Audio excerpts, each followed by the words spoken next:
ꯈꯨꯔꯨꯝꯖꯔꯤ ꯃꯌꯥꯝ ꯉꯁꯤꯗꯤ ꯄꯣꯔꯛꯀ ꯆꯧꯒ ꯊꯣꯡꯉ ꯄꯨꯔꯛꯑꯦ ꯆꯧ ꯅꯠꯇꯦ ꯆꯧ ꯃꯥꯟꯕ ꯁꯤ ꯀꯩꯅꯣꯅꯦ ꯏꯅꯣꯒꯤ ꯃꯁꯔꯨꯝ ꯄꯣꯛ ꯅꯠꯇꯦ ꯁꯤ ꯄꯣꯛꯂꯣ ꯃꯥꯅꯦ ꯁꯟꯅꯦ ꯀꯔꯤ ꯑꯣꯛꯅꯦꯕ ꯑꯗꯨꯒ ꯁꯤꯅ ꯏꯅꯣꯒꯤ ꯃꯁꯔꯨꯝꯅꯦ ꯑꯗꯨ ꯏꯅ ꯑꯣꯛ ꯑꯇꯥꯎꯕ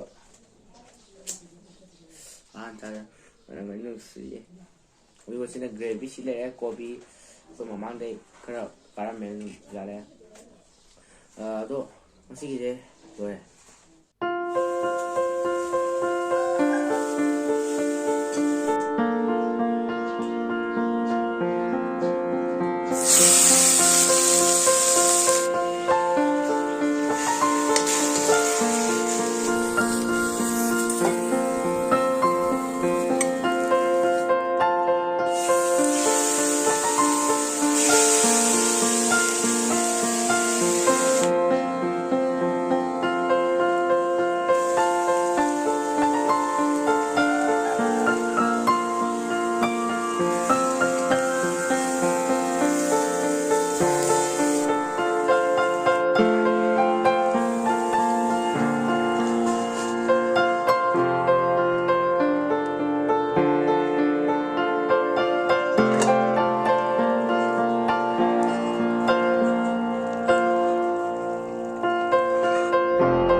ꯃꯌꯥꯝꯅ ꯑꯩꯈꯣꯏ ꯀꯃꯦꯟꯗ ꯁꯦꯝꯗꯣꯔꯛꯑꯦ ꯃꯌꯥꯝ ꯁꯤ ꯁꯨꯃꯥꯏꯅ ꯇꯧꯔꯁꯨ ꯃꯌꯥꯝꯅ ꯑꯩꯈꯣꯏꯅꯤ ꯐꯍꯟꯅꯤꯡꯕ ꯍꯥꯏꯔꯛꯄꯅꯦ ꯑꯩꯈꯣꯏꯅꯤꯁꯨ ꯁꯦꯝꯗꯣꯔꯛꯀꯦ ꯑꯗꯨꯝ ꯑꯗꯣ ꯃꯌꯥꯝꯅ ꯍꯥꯏꯔꯛꯇ꯭ꯔꯗꯤ ꯑꯩꯈꯣꯏꯁꯨ ꯀꯃꯥꯏꯅ ꯇꯧꯅꯤ ꯑꯗꯣ ꯃꯌꯥꯝꯅ ꯑꯩꯈꯣꯏꯁꯦ ꯆꯥꯕꯗ ꯂꯨꯗꯕ ꯍꯥꯏꯕꯗꯤ ꯀꯔꯤ ꯁꯣꯏꯕ ꯈꯣꯠꯄ ꯃꯌꯥꯝꯅ ꯍꯥꯏꯔꯛꯄꯗ ꯑꯩꯈꯣꯏꯁꯨ ꯁꯦꯝꯗꯣꯛꯄ ꯁꯨꯝ ꯁꯦꯝꯗꯣꯔꯛꯏꯅ ꯍꯥꯟꯅꯗꯤ ꯄꯨꯔꯥ ꯕꯦꯔꯥꯅꯤ ꯃꯌꯥꯝꯅ ꯑꯩꯈꯣꯏ ꯀꯃꯦꯟꯗ ꯐꯖꯕ ꯋꯥꯍꯩ ꯄꯤꯕꯤꯔꯛꯄ ꯁꯦꯝꯗꯣꯛ ꯍꯥꯏꯔꯛꯄꯒꯤꯗꯃꯛꯇ ꯃꯌꯥꯝ ꯑꯩꯈꯣꯏꯅ ꯊꯦꯡꯀ꯭ꯌꯨ ꯑꯗꯣ ꯃꯌꯥꯝꯅ ꯍꯥꯟꯅꯁꯨ ꯑꯩꯈꯣꯏꯅꯤ ꯍꯥꯟꯅ ꯆꯥꯕꯗꯒ ꯇꯣꯡꯕꯗꯣ ꯑꯩꯈꯣꯏ ꯑꯍꯨꯝ ꯌꯥꯎꯔꯝꯃꯤꯗ ꯑꯗꯣ ꯍꯥꯟꯅ ꯑꯗꯨꯝ ꯉꯥꯡꯅꯩꯕ ꯑꯗꯣ ꯍꯧꯖꯤꯛꯇꯤ ꯉꯥꯡꯅꯗ꯭ꯔꯦ ꯑꯗꯣ ꯃꯌꯥꯝꯅ ꯁꯨꯝ ꯍꯥꯏꯕ ꯁꯦꯝꯗꯣꯔꯛꯏ ꯁꯦꯝꯗꯣꯔꯛꯏ ꯍꯧꯖꯤꯛꯇꯤ ꯐꯖꯅ ꯐꯔꯦ ꯑꯗꯣ ꯁꯤꯗ ꯑꯩꯈꯣꯏ ꯉꯁꯤ ꯃꯊꯦꯜꯁꯦ ꯆꯥꯅꯕ ꯍꯧꯔꯁꯦ ꯑꯗꯣ ꯃꯌꯥꯝꯅ ꯑꯩꯈꯣꯏꯅ ꯆꯥꯕ ꯍꯧꯗ꯭ꯔꯤꯉꯩꯗ ꯑꯩꯈꯣꯏ ꯚꯤꯗꯤꯑꯣꯁꯤꯕꯨ ꯑꯍꯥꯟꯕ ꯑꯗꯨꯒ ꯕꯦꯜ ꯑꯥꯏꯀꯣꯟ ꯁꯤꯖꯤꯟꯅꯔꯝꯃꯣ ꯑꯗꯨꯒ ꯐꯦꯁꯕꯨꯛꯇꯅ ꯐꯣꯂꯣ ꯇꯧꯕꯤꯔꯝꯃꯣ ꯑꯗꯣ ꯆꯥꯕ ꯍꯧꯔꯒꯦ ꯁꯤꯁꯦ ꯃꯍꯤ ꯍꯥꯟꯅ ꯂꯧꯒꯦ ꯁꯤ ꯌꯥꯝ ꯂꯧꯊꯣꯛꯑꯦ ꯄꯣꯛ ꯆꯥꯎꯁꯦ ꯋꯥꯎ light green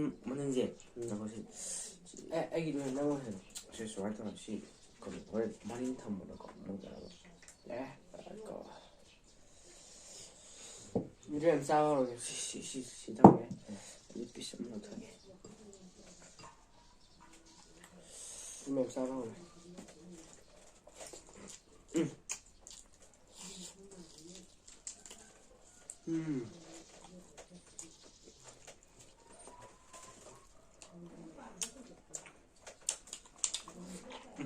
사본 감기야.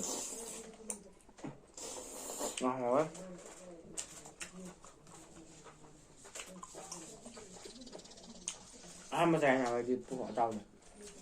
여기.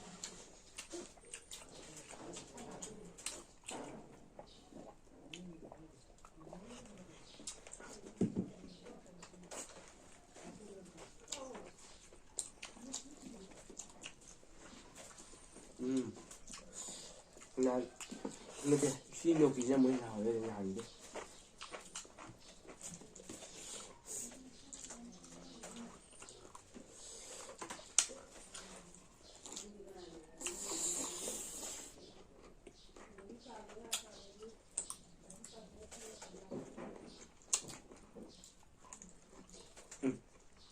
국가니까.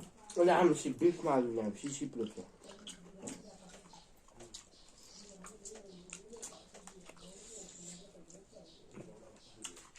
샤공은요.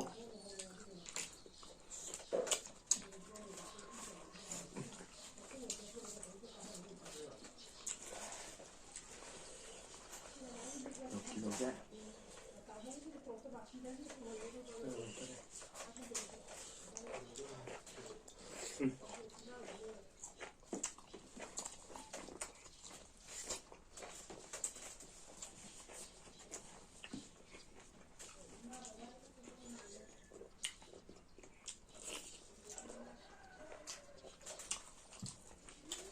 아유. 可以吧？嗯。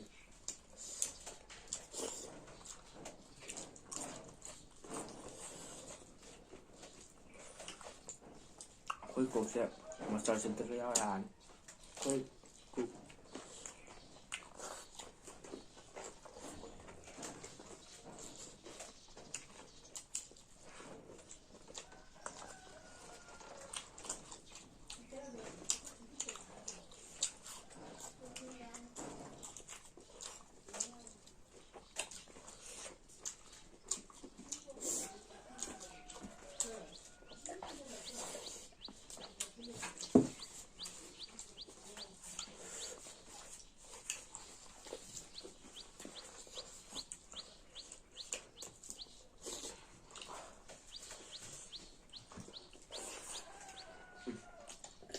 Rồi. Ủa đi thơm. Bắt đầu. Vậy你也看了吧？ Hả? 你 Ừ.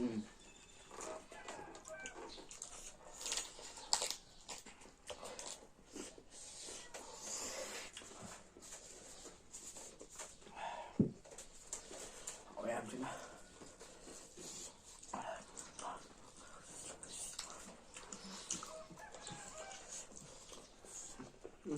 không làm gì quá. Nó xài chắc gì.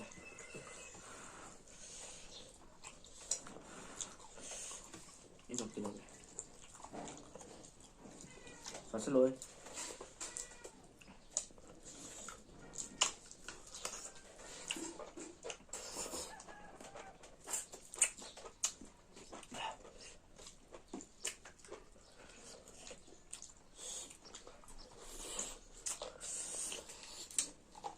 Container luôn bạn. Container. Rồi. Ok.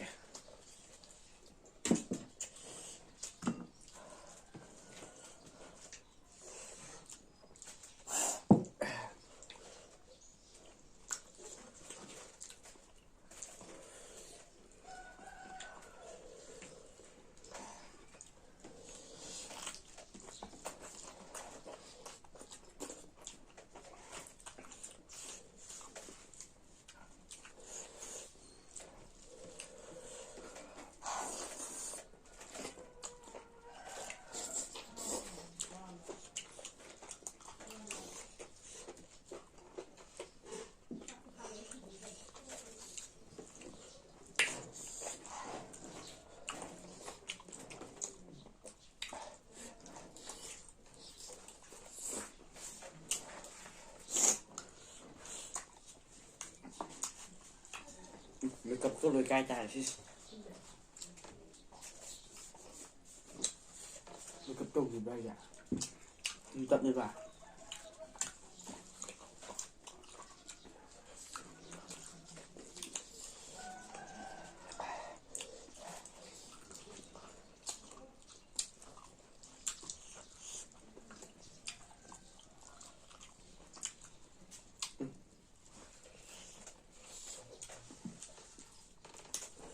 Anh làm gì chứ con? Anh ngừng rồi.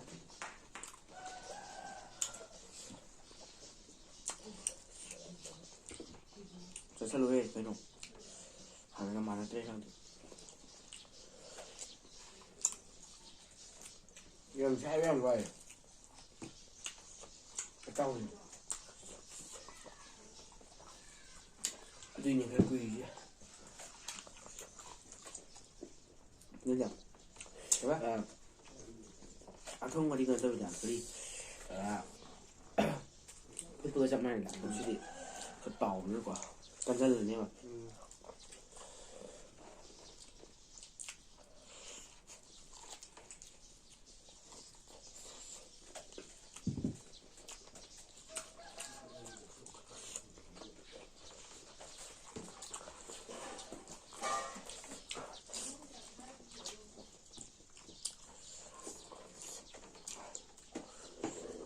Và sắp mua sầu rồi con này.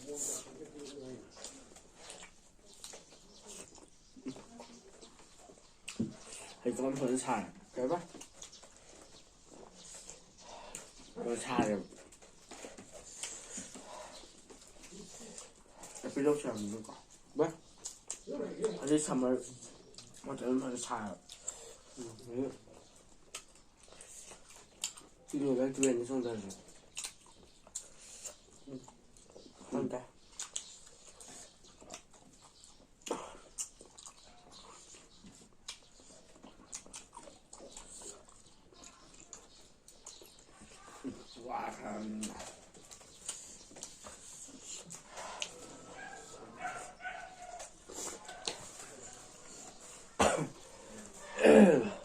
ꯍꯥꯏꯒꯦ ꯇꯧꯋꯦ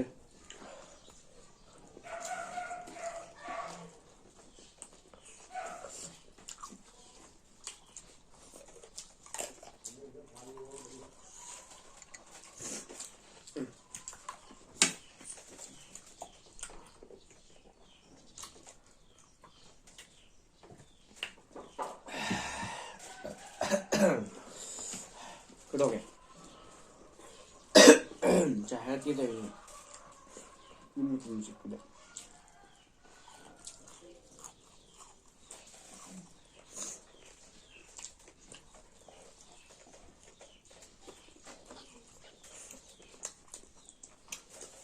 ꯅꯪ ꯈꯔ ꯇꯥꯜꯂꯣ ꯍꯥꯞꯄ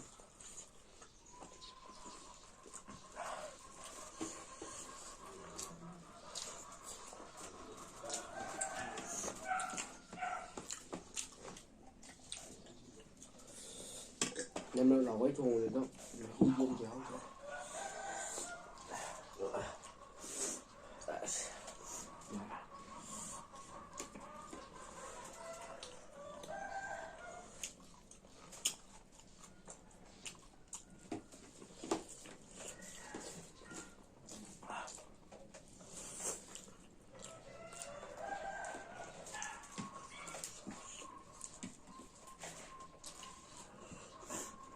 ꯆꯨꯕ꯭ꯔꯣ 나 하늘이 보통 야외 보통 그래도 엄마 대표는 뜯어 그죠 나는 그냥 시대에 짜야 못하는데 현 시대도 진짜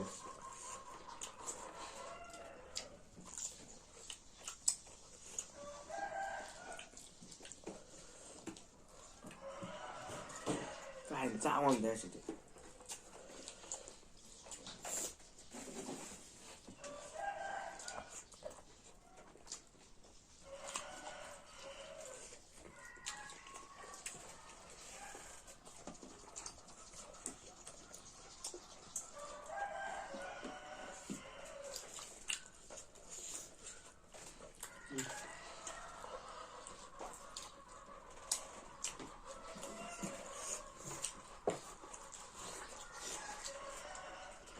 이제 별로 내 많이 들어가는 거야.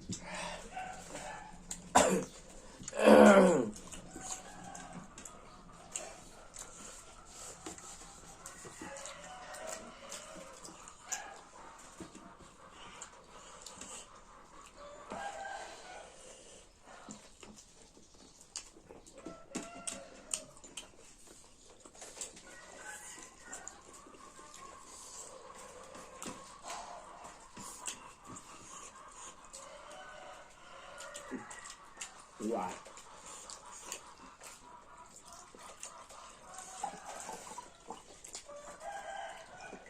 완전 뭐 아픈 거지. 영화가 뿌야오는지 이래봐. 그 뿌야오는지 그러니까 빨리 사본 건데 봐. 아 파시라고도 역시 오. 뭐 때리게도 가을때 사기로. 어디 사보아 보니 애디 가당 나래 사. 아주미 씨 좋아해 엄마 나 무언 가브라. 방 무언 가면 나 그거 또 비도. 누구도. 누구. 맞아. 그러나. 가당 나서 완전 사빌래 돼. 많이 했는데 어두운 뜻이 뭐 와야 한다니야. 뭐 이제 그러고 이제. 야, 시다 사장님. 미식간 많이 나오더래. 강통.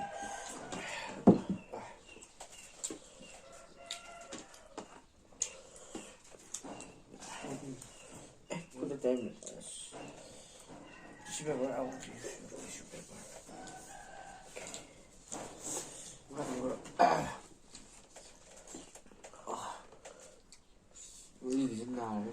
ꯆꯥꯕꯗ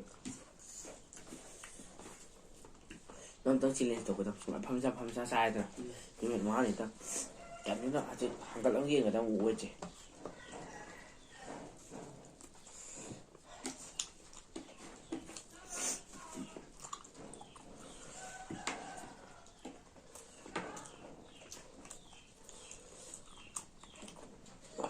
ꯃꯔꯨꯅꯤ ꯆꯥꯒꯦꯔꯣ ꯌꯥꯏ ꯃꯔꯨꯅꯤ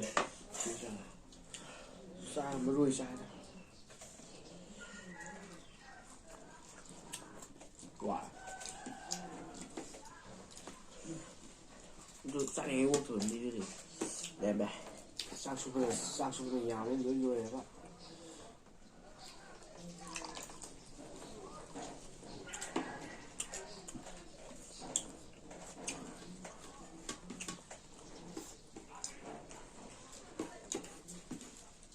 한데 거기서 싹을 정말 짜증납니다 짜증이 그만이 형보다 하루 하면도 하는 싹이 양 가지 안 돼봐 음악 또 하고 mấy má sổ với sao cả bỏ sao cái này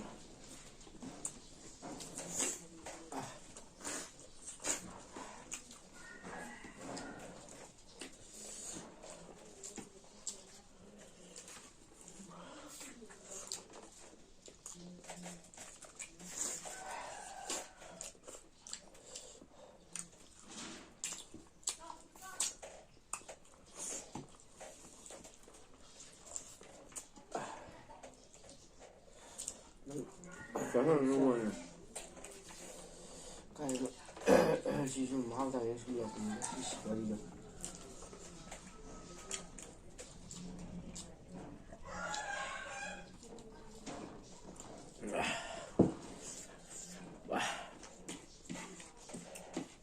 또 매am 그런 진짜 ям 하고에 매am 통사비도 매am나 매am의 그 비디오시고 르미 외정도 코니 그건 다 같이 그거 매am 짜는 것만 돼도 comment 하게 되고 비디오 그 자절게 또 매am 마다 비디오도 오늘 생각하시기 너 선자랑 맞다 있으다 바이바이 바이바이